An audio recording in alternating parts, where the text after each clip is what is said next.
Oh. That is true. There was no sound, but there is now. Okay. That is my fault. Well, shit. So we have sound now? We do have sound now. We should Cool. anyway. Okay. Great. Great. Yep. People can hear us. We're gonna say everything all over again. Oh my god. Okay. And it's gonna be just as unpolished as it was the first time. That's correct. So, hi, hello, welcome to February Nonfiction Book Club. My name's Nicole. And I'm Deboki. We don't Hello. do a more elaborate introduction anymore. We used to once upon a time, but those days are behind us now. Now we are just chaos. And to further highlight how we are just chaos, the book that we're discussing today is this, but it's not the book that we picked when we all met a month ago. So what did we just say? It's not the book that we picked because, a little over a week ago I messaged Boki. I was like, this book that is like 400 pages long and is super dense and has no audiobook, I just knew that there was no way I was going to get it done in time to have this conversation, or if I did, it would only be by being really sad for a week, and I just didn't want to do that to myself, although we'll talk about what we did instead. But... Yeah. Did we make ourselves happy?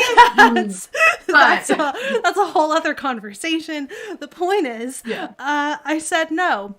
Or I messaged Boki and was like, hey, what if we picked a different book? She agreed. We went on the Discord, and I had two suggestions of things that we could maybe do. We kicked it over to the good people of the Discord to decide. Deboki's cat got involved. It was a whole journey. It was a whole thing. If you're not on the Discord, you should join it. This is our advertisement. We should say, usually we are not so active in the Discord, That's but true. This is inspiring me to be more active in the Discord. Correct. Because I think that is what made a lot of these choices feel a lot better in the long run for all of us. Yeah.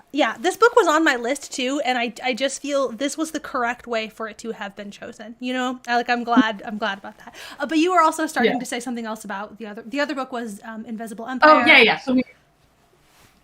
So we were gonna read Irresistible Empire, and what I was explaining to Nicole before we realized we were silent to all of you is that my impression of a lot of social science majors is that like a lot of what it is like people getting really good at reading very dense things. Like to me, like before I went to college, the idea of having to read like 40 pages for homework sounded like pretty chill. And then like after college, I don't know why I'm saying this, like college did this to me because it didn't. I went to a school where there weren't that many social science majors. But like, my impression from what I've learned of the social sciences is that like there's a lot of very heavy, dense reading involved, and I felt like going into this book, like I saw this book, I was really curious about it, and so I was like, I'm gonna have to get started on this ahead of time. Like I actually did try this like 2 or 3 weeks ago. Like I got started and like realized very quickly that it was that I had made the right choice. For once in my life, I had made the right choice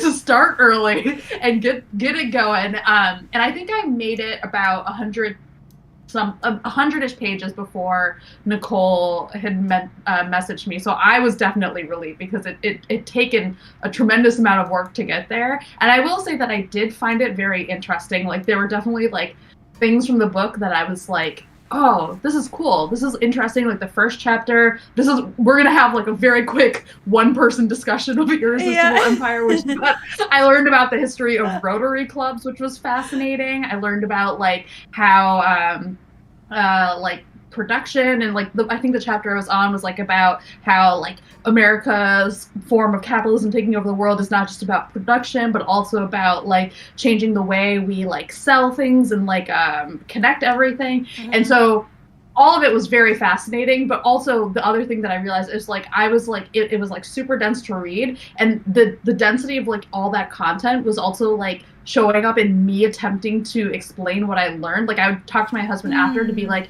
okay, these are things that I read, and then I realized like I was like, oh my god, I don't know how to explain what I just learned because there's so much there that I am like still unpacking. So I do think it's great for a book club discussion if we ever have like a very ambitious place where we're like, let's return to it. But it was also a relief to be like, okay, we're not going to do that right now. Okay, wait. So before we get to the book that we did actually finish reading, I want to talk about this a little bit more because I have thoughts, I have feelings.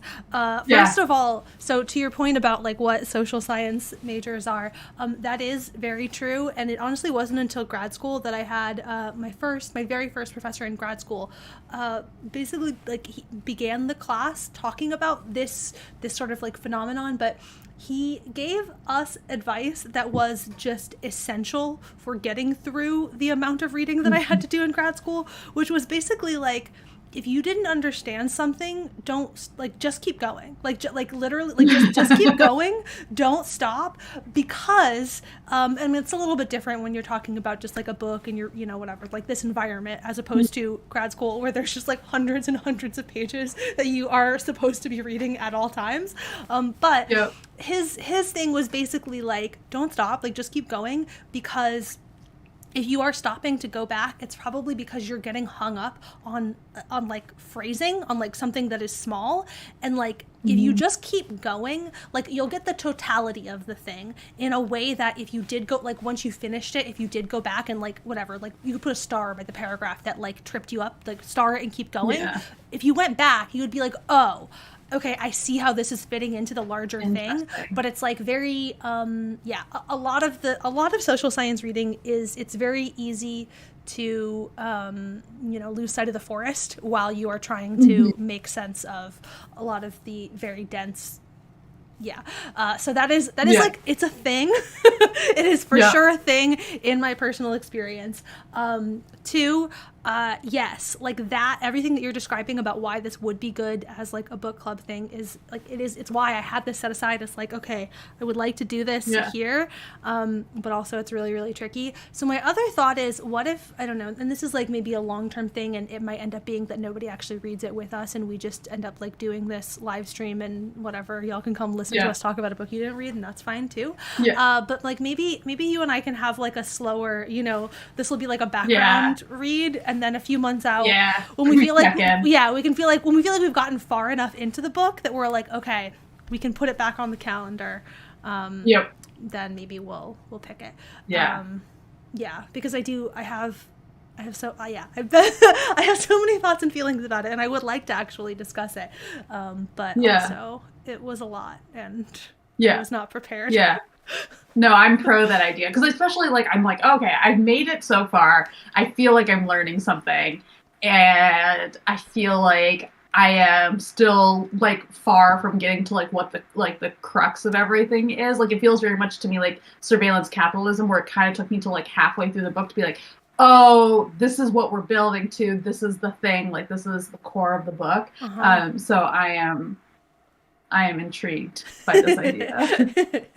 And that kind of thing. I feel like BookTube has like buddy reads of like, like fun books, or like books that like people are excited to read. Buddy read our unfinished homework from school. The homework that we assign to ourselves that no one else is like probably going to join in on, but it'll be good. But I don't know.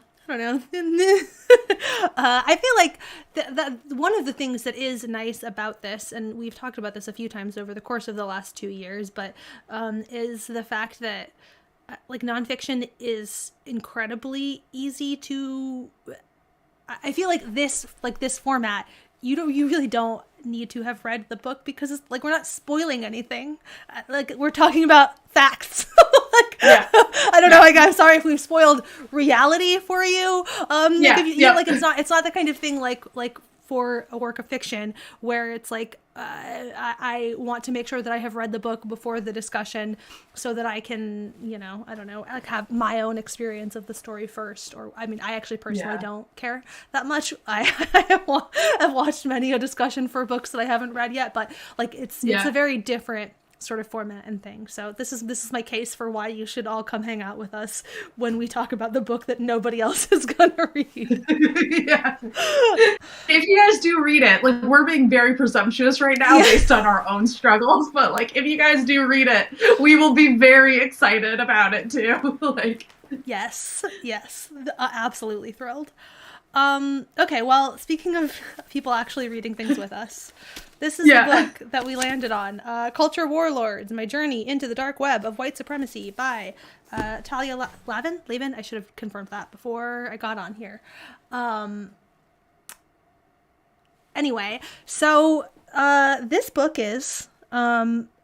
it is her journey into the dark web of white supremacy. It, over the course of, I'm actually not even sure how long, a year or so, she like entered into online white supremacist groups, set up a lot of sort of like fake usernames, and you sort of use the experience of like joining one, like you join one chat room and that sort of lets you see what the other spaces where people are congregating.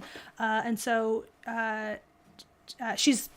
Talia is a Jewish journalist. This is also important as it comes up a lot in the course of this book, because there is a shit ton of anti-Semitism as well in all of the places that she is surveilling, that she's like, I don't know, hanging out in, doing this research.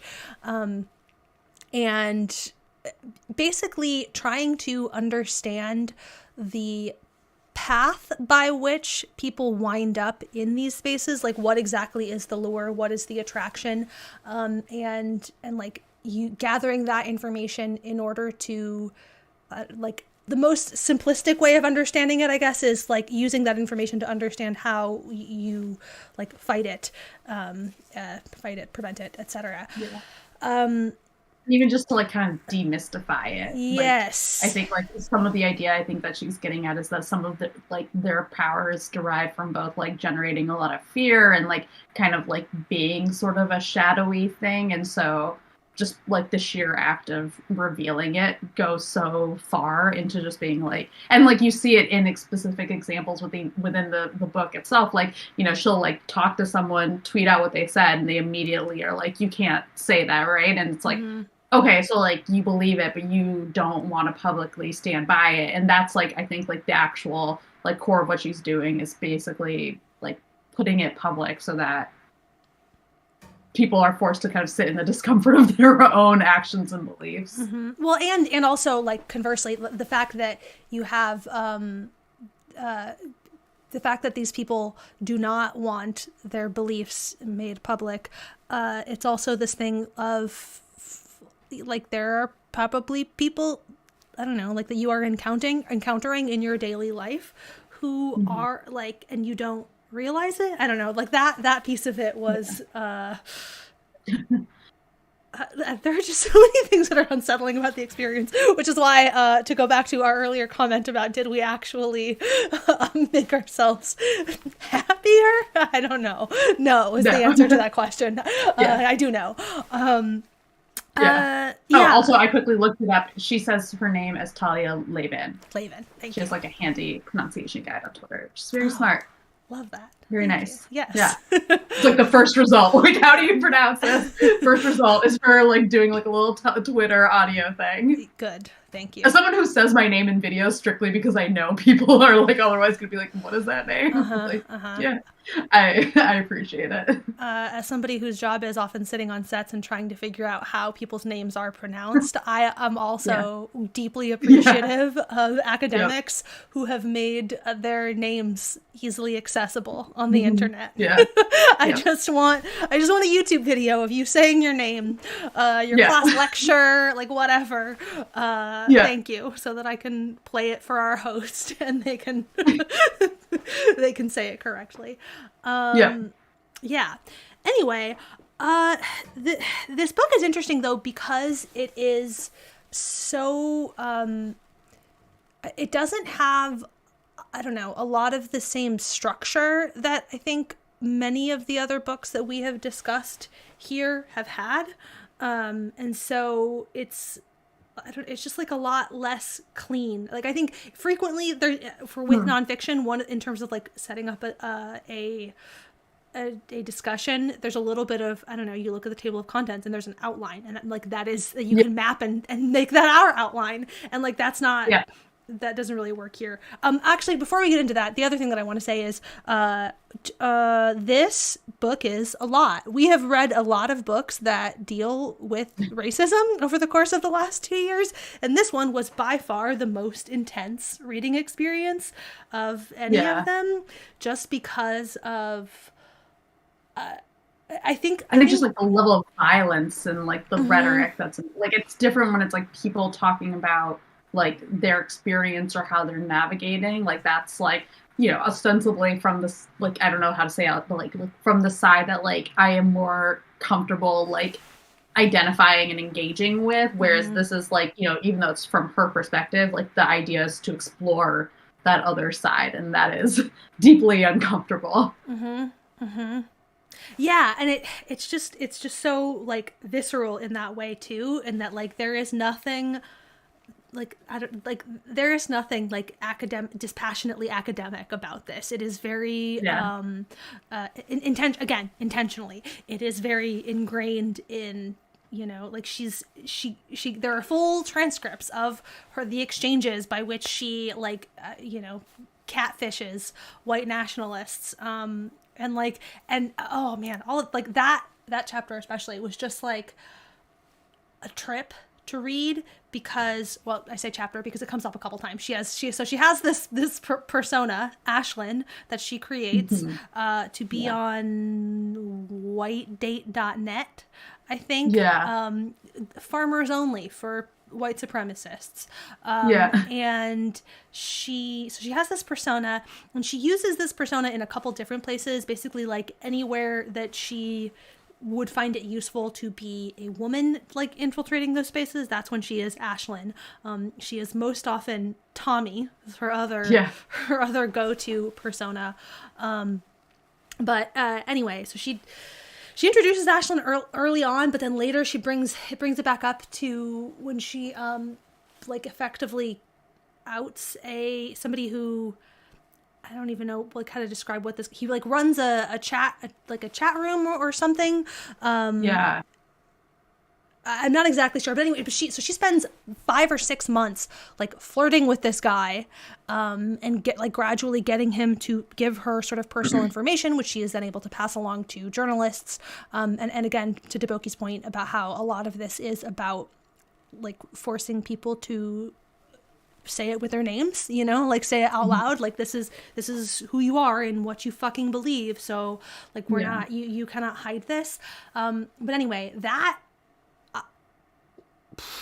like the experience of her being who she is and also having to engage in those kinds of conversations, like I don't know, I just, in addition to all of the like grossness and horror of the words that we're getting from, you know, from like the white supremacists that she is surveilling, you are like, it also inescapable in all of this is like her sort of experience of having to like sit in these spaces and have these conversations, and it is and like be like threatened, right? Like she talks at several points about the threats that have been sent to her, to her family, and then to other people that she knows who are like engaged in similar kind of work. Like it's not just like this is a thing that happens. It's like, this is a thing that happens, and it also like is levied against me. And then also like,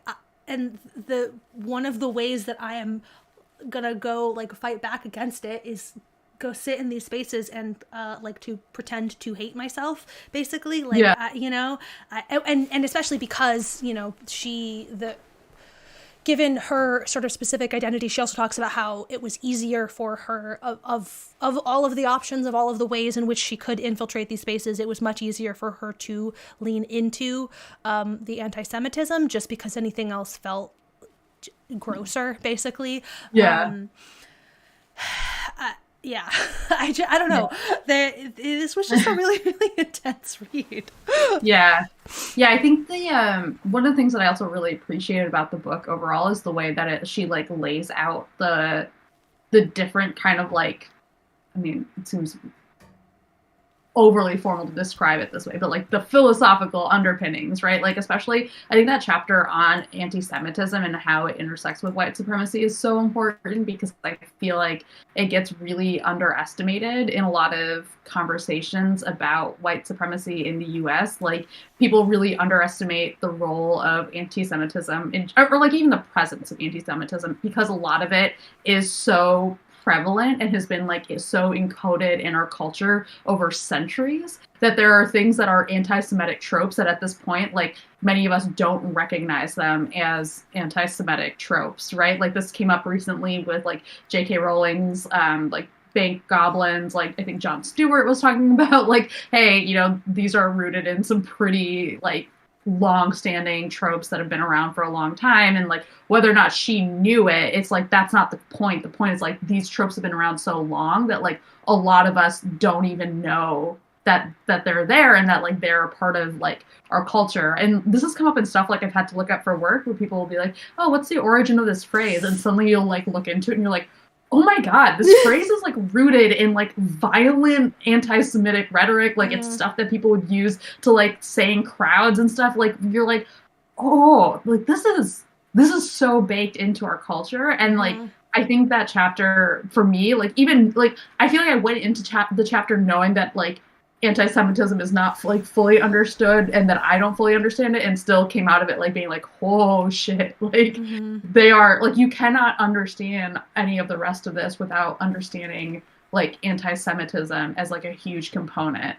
And there's also the, I don't know, the sort of like in addition to all the ways that it's like baked into pop culture, the other thing that was I don't know, just continually like that too, all the sort of like pop cultural things that like these groups have in turn kind of co-opted, where you're just like, I don't know, like one of the ones that was consistently striking was they're one of the terms that they use for like, I don't know, the upcoming race war is the boogaloo.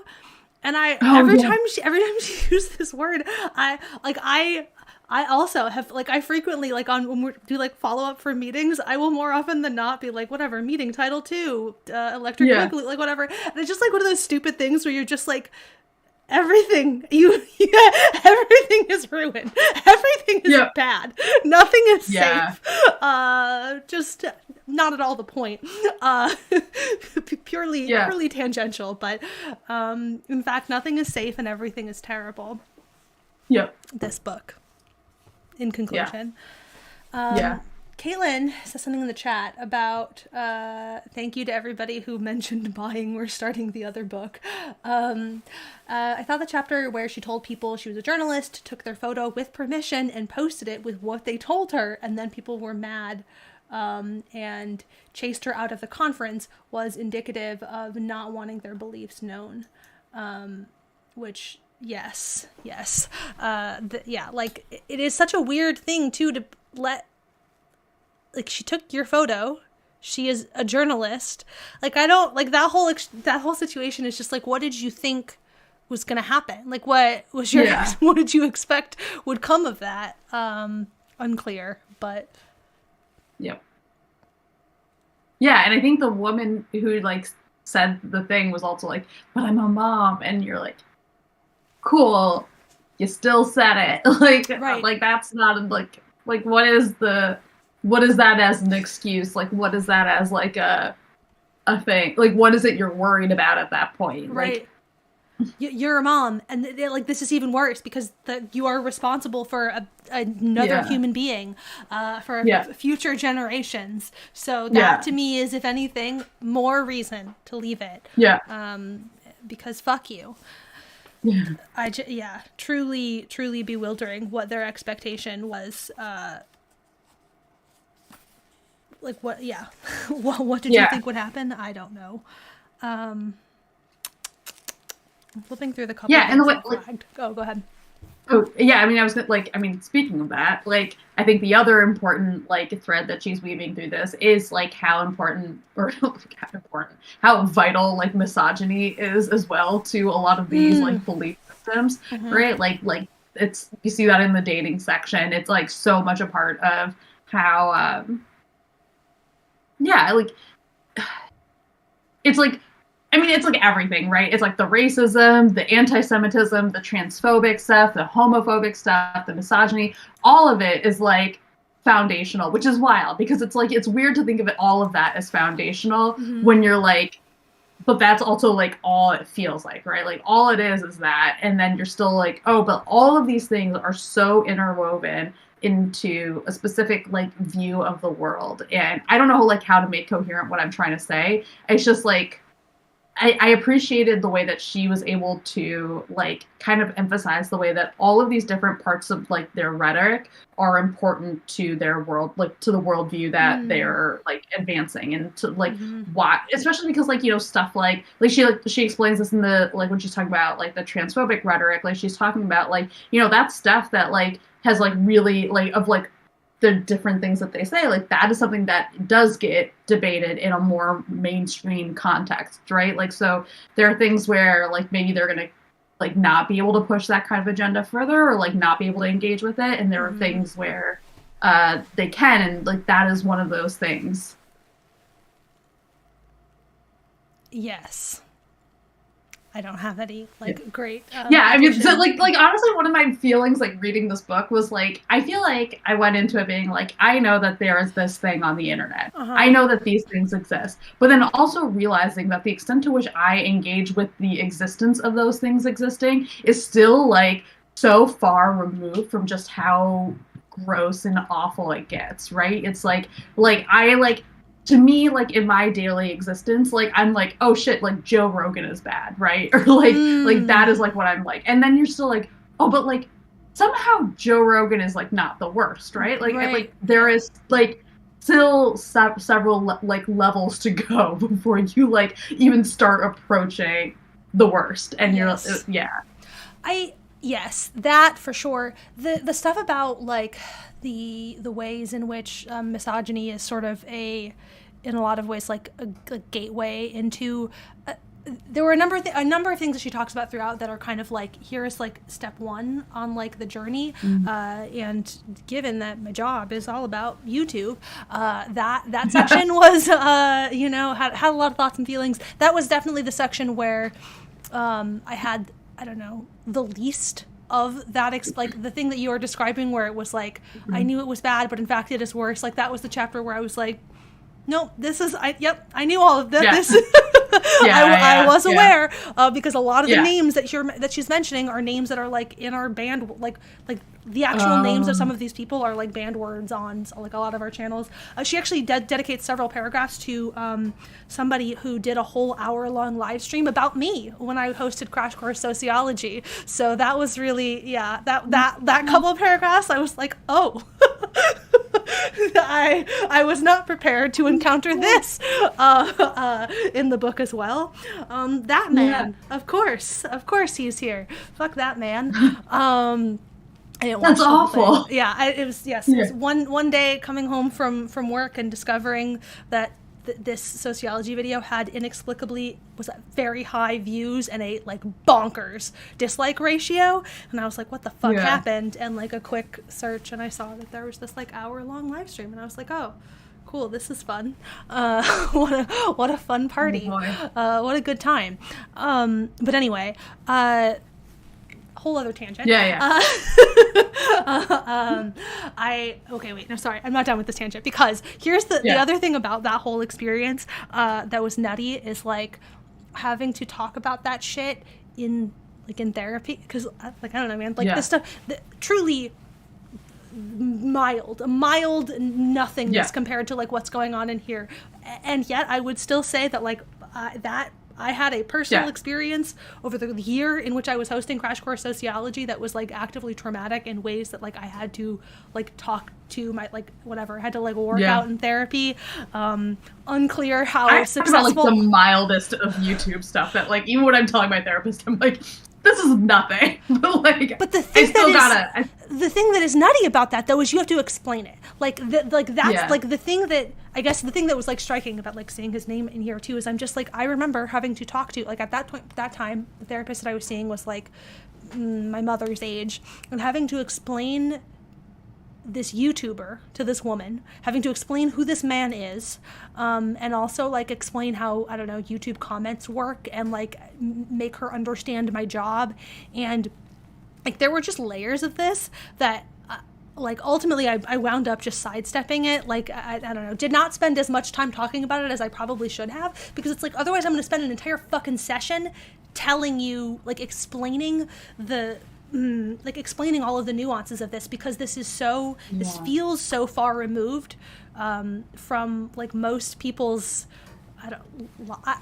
again, to go back to everything that you were saying, Doki, about like the how like reading this book you're like, oh, there's this other layer and there's this other layer, like that specific experience of having to like try to make it make sense. It's like I can't even get into all of what I would like need to get out of this in terms of my relationship with my therapist, because there is too much that I have to explain to you to give this context, and I'm tired. I'm exhausted, and I just don't have it in me to spend the next hour explaining this hateful man who makes racist videos and shit, and why he's mad at me because we talked about inequality. Like, whatever. Anyway, all of that tangent, but sort of like looping it back to this larger conversation, I that is one of the things that I also kept thinking about while I was reading this book, is I kept thinking at various points, like, people that I know that I would want to read this, but then I also kept thinking about how there are pieces of it where some of the people who I'm like, oh, I would like for you to read this book, I actually feel like they also need layers of context to get to this thing. Like, I feel like you have to be pretty online in the first place to properly appreciate pieces of this book. And I don't know. Well, so I'm curious, like, what it, like, when you're talking about like people who you're thinking you would like recommend this book to, or who you think should read this book, like, what is it about them in particular that you think? Oh, like, I don't know, just like my parents. I don't know, like I don't know. My dad and I talk, like, that's my mom. My mom watches all the dumb movies that I ask her to watch. My dad will read. My dad will read nonfiction books as a way of like talking to me, and that him specifically actually is who I was thinking about in terms of, I was like, is this one that I would ask him to read? And like part of me is like, yes, because again, for all of the reasons that I just said, like there are layers of this that I think there are things about like my actual lived, but as your daughter, like there's like shit that you would understand better, you know, like I want to give this to you to be like, here, now I can give you this other context for this other thing or whatever. But then also I'm like imagining what the reading experience is like.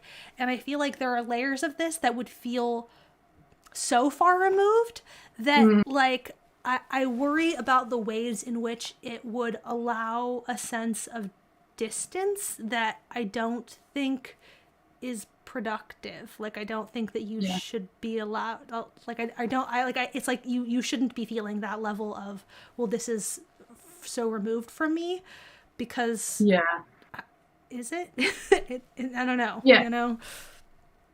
So I was just coincidentally, Kara Swisher just like had this interview with I think it was Leonard Posner. He's one of the fathers of like a kid who died in Sandy Hook. He's the one who sued Alex Jones for filed a lawsuit against him for basically trying to act like Sandy Hook was a conspiracy. And it was a really interesting interview alongside this book, because it's so like, it's like kind of similar, where it's like a lot of the same conspiracies, a lot of the use of the internet to like both spread misinformation, to turn everything into a conspiracy, and to also basically harass people. And then also from his side, and the thing that I was like kind of hoping this book would get into, and it didn't, but his side is very much like also like, what is it that the tech companies are failing to do in terms of moderating? And that was like a really interesting thing to listen to them kind of like talk through, because some have been like, Twitter, he said, is basically the worst. worst. Like Twitter is like by far, because it is like a comment section basically, it's just like hell. Where it's like, what if you only kept the comment section from the rest of the internet? Like he like actually compared it. He's like, what's the worst part of YouTube? The comments. Twitter is that. It's like just it's the just comments. that. It's the comment section of the internet. It's the worst place. And like, but then he was like so like places like WordPress were initially really bad at removing content, but then later on did start, like they actually did apologize to him and start getting much more proactive. I think he also said that maybe this book said YouTube. Someone said YouTube was like actually pretty decent. Like it's not great, but I think YouTube has like some investment in trying. And Facebook is also like trying, but it's just like so hard to understand. Like one of the points like in their conversation is just like you're like people will just look at that kind of harassment and be like, well, can't you just log off the internet? Like, can't you just like go away from it? And it's like, I mean, sure, but like, no, like actually you can't. Like after a certain point, based on the certain level of harassment you're getting, based on like how people are perceiving you, like what they're doing to you and to your family, like you can't. And like, this is like, she's like, talking about people like public sharing her family's addresses. Like that. I'm sorry. What is her logging off gonna do about that? And so like that's like I think how some of these tech companies see it too. They see it's like, well, if you can't handle it, then like leave. And it's like, well, like what is it about your platform too? Like she like kind of alludes to being angry at these platforms, and I kind of wish that had been a part. Like if there was one thing that I really would have wanted with this book, I would have really loved her like getting a chance to talk to some of these tech companies about why their platforms make for such great like places for a lot of these. For this. That was also I really the journey of like radicalization on YouTube is it's a whole thing, and I also can't quite place like where I would have, whether or not she talks about that at any length in here. To your point though about like YouTube caring or being invested in it, it's like they were not for a really long time, and this is part of how it is like such a known thing that this like radicalization pipeline on YouTube existed. However, like subsequently that has been a very serious problem for them, like most notably in terms of the like adpocalypse a couple years ago, where just advertising rates on YouTube like plummeted, and like that this shit was why, like that's why, is that advertisers were like, oh, our Crest white strips ad is showing up in front of like white supremacist videos. No, we are not going to we're not going to be advertising on YouTube anymore. And so I mean, I don't know. I'm sure that there are a range of reasons why, but like, I mean, this is the like the straight up capitalism reason is like it actively was costing them a lot of money to not. And so then they finally got their shit together and started working on it. They're also, actually, I saw a thing recently that online, they're on Twitter maybe, and it was somebody who does like, is like a developer at YouTube talking about some of the things that they're doing with comment section, like algorithms that are affecting the comment sections. And it was like one of those things where they couldn't talk about it in any sort of great detail, and like the guy was explicit. He was like, I actually can't explain this to you because like for proprietary reasons. But like this is a thing that we are working on, and there are like specific examples of people being like, the comment section on this video about this hot button topic are weirdly nice. I wonder how like this seems unexpected, and basically being like, yep, it has been engineered to be that way. So, you know, that's like both creepy, but like also like, I mean, hopefully it's creepy in a good way. Like I'll take it if it like means a better. I mean, the thing is like I think this is very preaching to the choir here. If you've sat through 41 minutes of listening to us talk, I probably am not going to say anything that's shocking to anybody here, but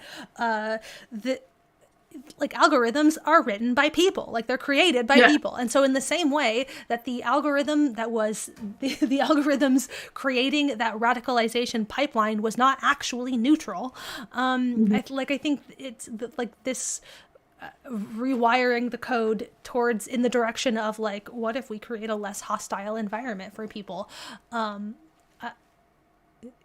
Yes, you should acknowledge the totally. you actually should indeed take responsibility for the fact, for like the impact that you are having on people's lives, and like we are long past the point where these tech companies can claim neutrality, can claim that like, oh, we're doing nothing, and then it's actually not a neutral act. Like it's a choice. Everything that you do is a choice, and either you are choosing choosing. Choicing felt like the right word here. Like the vibes were right. When we were doing Crash Course Sociology, there was one episode where I couldn't stop saying talking about hunting and gathering. I kept saying huntering. I couldn't stop saying huntering. Anyway. I think about this all the time, still to this day. I'm like, it's huntering and gathering. That's the one. Anyway, either you're choosing to like do something about it and like take responsibility for the impact that these platforms are having in people's actual fucking lives, because it's not, you don't stop being who you are because you turn off the internet, or you choose not to and you lie to yourself about that being neutrality. Like, I don't know. Yeah, and Colby brings up like that a lot of these groups rely on like encrypted platforms like Telegram. And like that's like one of the arguments that comes, like I've seen come up in terms of like, and I think maybe I've seen it more recently in terms of more of the vaccine misinformation about like, oh, like, well, maybe you shouldn't ban these people because then you're going to push them to like these darker corners. And I don't know. I'm like, I don't understand that argument because it just feels like, well, okay, then, like, I guess, but like, isn't that kind of, I guess, the point? Like, this, like, these are platforms that have huge reach. Like, if you have your podcast being sponsored by Spotify or like you're on YouTube, like, that is like a very direct way for a lot of people to like easily find you. Right. I don't know. Yeah. I don't know enough about like places like Telegram to be like, oh, okay, it's easy or it's not easy or whatever. It's just like, yeah. Yeah, I mean, there is like it's a fundamental sort of like reach question that you know, either you are in the shadows in a space like Telegram, right? Or you are in like very out in the open on Twitter. And like, it matters like that like that matters. It does, I think. And I think like the larger project of this book, like I think that it matters that we are continuing to say that like this is bad. You should not this is like not necessarily fully what this book is about, but a thing that I was thinking about reading this book, and I think I've told you this, one of my bad internet habits is reading Reddit posts or Reddit forums about the royal family. I have like very little investment in the royal family, but I'm like fascinated by the way people talk about them, and also the way that like people talk about Meghan Markle and like how bad it is. And it's one of those things where, like, I did not seek this out. It, like, built off of other forums I was reading and realizing, like, oh, like, people are, like, very racistly triggered by Meghan Markle and, like, cannot, like, acknowledge it. Well, they refuse to acknowledge it. They see this just, like, she is bad. That is the answer, right? And, like, but the way that they justify it's, like, always wild. And it's one of those, I was thinking about this so much during this book because it's, like, you'll see it happen where they will create a story or create like a hypothetical situation about Meghan Markle, and then somehow that story will get kind of like talked about in a way where eventually in these groups they will start to feel like a real thing, and then like that becomes like a actual thing that people like now use against her, even though it was completely made up in the group. Like there's all these things about like whether or not Meghan Markle is like going to try to go into politics, or like does she sit around in her Montecito home throwing plates every time like Kate does something. It's like it's bizarre, right? And I forget sometimes how bizarre it is until I like go to tell people about it, and they're like, right, this is weird. Like, it's actually very weird. And like, also like the fact that they're doing this all in defense of the royal family is like fascinating, where you're just like, of all the people, like, they're gonna be fine. Like, they are not gonna be taken down by Meghan Markle. Like, they have been around for centuries, and if they are, like, do I care? No. Like, it's the people on Twitter, like, always rushing to like Elon Musk's defense. Like, what? Yeah. Why?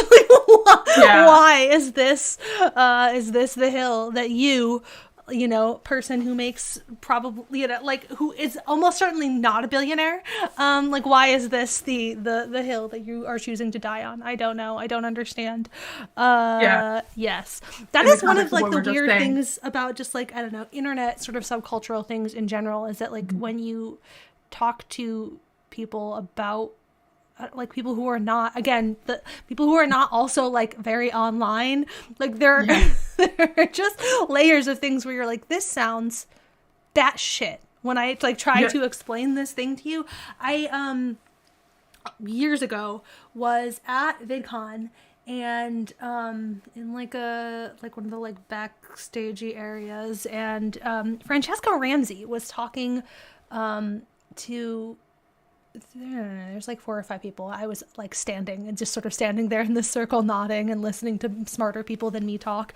And everyone was just very lovely, very friendly. But she was talking about like that experience for her, about how like one of the things that, you know, it's terrible, like, and you go through all of this very, you know, like psychologically difficult shit with like the kinds of harassment that she receives, but also like she would try to explain some of this to like friends of hers, and that it's funny, she was saying this more from the perspective of like, this is actually something that was helpful to me, because I would try to explain to my friend like, here is what is happening, and in like giving words to it, it's like, this is so fucking stupid. Like this, all of this is just so whatever. I think that's one of those things where it's like, I don't know, it kind of depends on the thing, like how much that's actually going to be helpful or useful to you. Yeah. Because again, turning off the internet doesn't like whatever. But I think about that as something that I think about all the time, is like having to sort of mentally do that. Like, okay, somebody to whom I have to give the like step back layers of context to make them understand this story. How unhinged would I sound trying to do that? Anyway.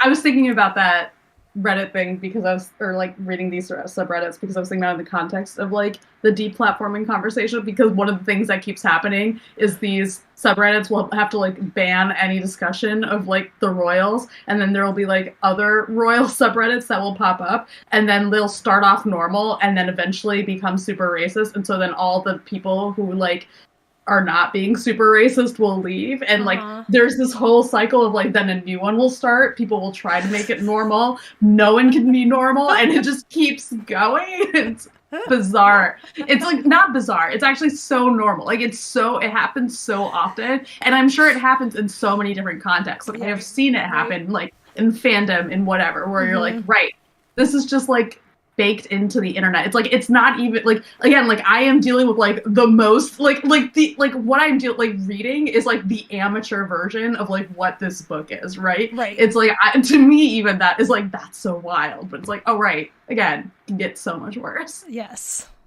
Yep.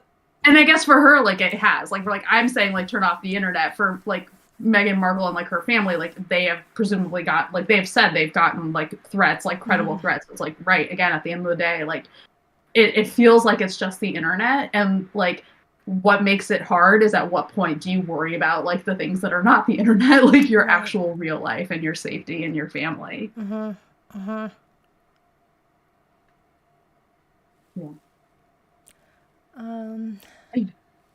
Yeah. This has been a journey of a conversation, really all over the place. What do we got? Colby in the chat. A lot of the social media tech sites are designed to filter to more extremist views as they want to keep sending you what you have already liked, etc. Which is like, that's basically a summary of what the like YouTube radicalization pipeline is that the incredibly incendiary stuff keeps people on the platform longer, because like it's just, and the more that you are engaging with that, the more that the algorithm is like, oh, you want that, here's this other thing that's that but more, and that but more, and that but more, and so on and so forth. I mean, even it, like, and you can, it's not, it should not be that surprising. It's incredibly intuitive. I mean, I don't know, like, I feel like during every now and then I'll go on this like binge of like celebrity, like some movies coming out, and I'll be like, I get really into all the like the press junkets surrounding some movie, and then I reach this point where I'm like, cool, I maybe have watched every Tom Hiddleston interview on YouTube. I'm looking at this list of YouTube wants me to watch this, or I've seen them on actually YouTube. And so, like, I don't know. Have you used the website for any length of time? If yes, it shouldn't be surprising to you that it was working this way. So, I don't understand why it had to be surprised. Right? Like, anyway, not to mention how much these groups rely on encrypted platforms like Telegram to circumvent some of the screening being done on those sites. Hate directed at the Duchess of Sussex is so unreasonable. I mean, also if you're like a stan of such a as retrograde an institution as the British monarchy, like, I don't know, the fact that there's a little bit of racism that you gotta unpack, it's not really surprising. Like, I mean, my favorite is just when people are saying, like, there's no way they could be racist, and you're like, the month. Y'all. They are some of the, like, the prime race. Read a fucking book, bro! Like, what? Oh, yes, this point about, like, the chapter, the made-up history of white Europe versus the problems of modern Europe. Yes, that was, like, and also, like, how that contributes to their, like the specific religions, too, is, like, also pretty, like, you're gonna go to the Crusades. that's the historical window that you really want to cling to. That is actually where I, like, flagged and highlighted a couple things. I started reading, like, before we picked this book, and I don't know why I didn't put this on the list of things. It was slightly longer. So when I was proposing the two things that we could consider for this project, like, brevity was my thing. So the other book that I also happen to be reading at the same time is Jesus and John Wayne, and it's basically also, like, it's a history of, like, evangelicalism and the right, basically, in the U.S. over the course of the last, like, century. And it's sort of like, so how does somebody who is so, like, plainly Christian as, like, Donald Trump become an exalted figure among, like, self-avowed evangelicals? Like, how does that happen? And basically it's the I'm only about halfway through the book now, but the crux of the argument is more or less it's a history of leaning more and more aggressively into traditional gender roles and, like, a very sort of macho idea of just a very gross idea of like manhood and a sort of, like, macho ideal.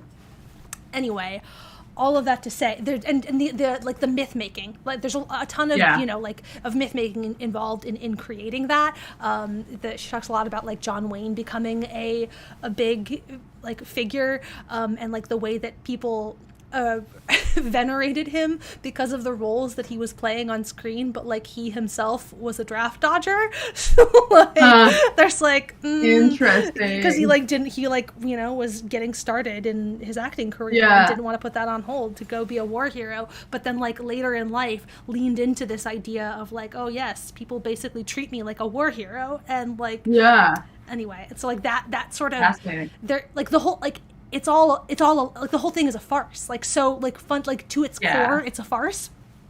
So anyway, this whole chapter, like there was a lot of like concurrent threads in my head for this, like the way in which like the whiteness of medieval Europe is also sort of a product of myth making, and there's a similar sort of thing around like again just like weird macho sort of ideals as like projecting things onto your reading of history, that it like creating shit that isn't really there in order to create this like a very particular myth and legacy that you would like to claim, but like it's made up, like it's not like you have fabricated really this legacy. It also seems like a lot of people in the chat like have either read this or want to talk about it.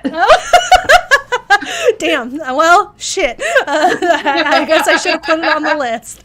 My bad. Well, my bad, we could always do it for next month, because our next month's pick was a pretty like chill commitment pick, and really my main criteria was I just wanted to talk about TV, and I feel like this is not specifically TV, but it's close enough. You know, that is it involves your call. The culture. It does involve the culture. This is your call, Deboki. Next month's book is for you to decide. I will read whatever you tell me. So just so you all know, we've already had a mini version of what happened this month happen, where yesterday I came into Nicole and I was like, I know what we're going to read. I've got this book. So my main criteria is like, I've got like a lot of reading for the BookTube prize, but a lot of it's like kind of science heavy. So I kind of wanted to, and we can't talk about those books yet as of like the next live stream, because it's like we're still like mid judging, so can't like kind of do double duty. So I was like, I want to talk about something chill. I want to talk about Survivor and reality TV. We're gonna read this book called The Lie About the Truck that came out recently, subtitled Survivor, Reality TV, and the Endless Gaze. So I was like, that'll be great. We like reality TV. This will be fine. But then I got worried. I was like, but I don't think Nicole watches Survivor. I haven't watched that much, but I've watched enough and have like read enough of the subreddits where like I can like piece together all of like what's gone on. So I should like scan through the reviews, scan through the book, and see if this seems like a book that people like who haven't watched Survivor are gonna enjoy. And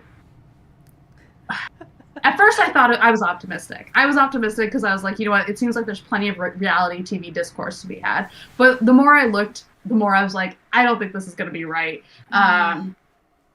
So had to do a change. So again, it was sort of like last month, wrapped up into like one afternoon. Nicole's just getting these messages from me that are like, hey, I want to do this book. Actually, I don't know if we should do this book. Actually, we can't. No, we can't. Yes.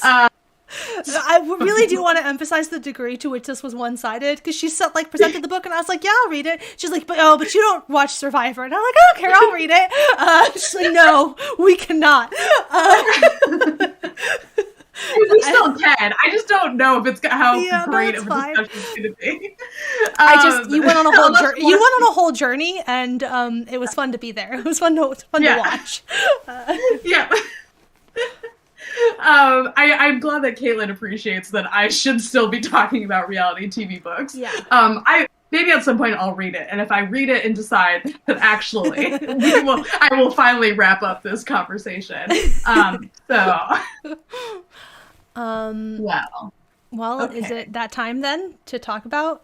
Anybody have anything else that you would like to? Well, before we get to it, any other thoughts or feelings or whatever that you would like to leave us with about this book? Oh, we do that. This is also where we're supposed to say if we liked the book or not. Yeah. Deboki, did you like this book? I'm glad I read it. Like is a really complicated word to use for what was a genuinely terrible experience that I had, but like on purpose. Like it was it was terrible, which means I had the correct experience of reading this book. And I'm glad that I read it, and I'm glad that I read it, and I'm also glad that we read it in this context too, just because it like forced me to sort of like I don't know, keep going. It's the kind of thing where I could see myself setting it aside and being like, oh, and then just I keep meaning to get back to it, and not doing it. So I appreciated being, I don't know, forced to like sit with it. So, you know. Yeah, I agree with you. I feel like that's a part of what has been great about this book club is like getting me to read the books that I'm like, I should read that. I should get to that. And I want to. But yeah, gotta put a deadline on it. All right, well, Deboki, it is now the moment of truth, okay? It is time. Once again. Let's all, a drum roll in the chat. Nobody knows what Deboki, like, No, I don't even know. There might be some, like, unknown third option. This is like when I go to a restaurant, remember restaurants, and I am like, oh, there's like 4 things on the menu that I want, and I don't know which one. I always feel like I'm playing, like roulette, you know, like, whatever, like, the waiter is going to appear, and then some words are going to leave my mouth. And that's what I'm ordering. And that's kind of how I feel this is happening right now. So, Deboki, our March nonfiction book club book is going to be... Great question. I like now want to go back to the Survivor book. Okay, no. We're going to read a book that I have been wanting to read. I think Nicole actually told me about it.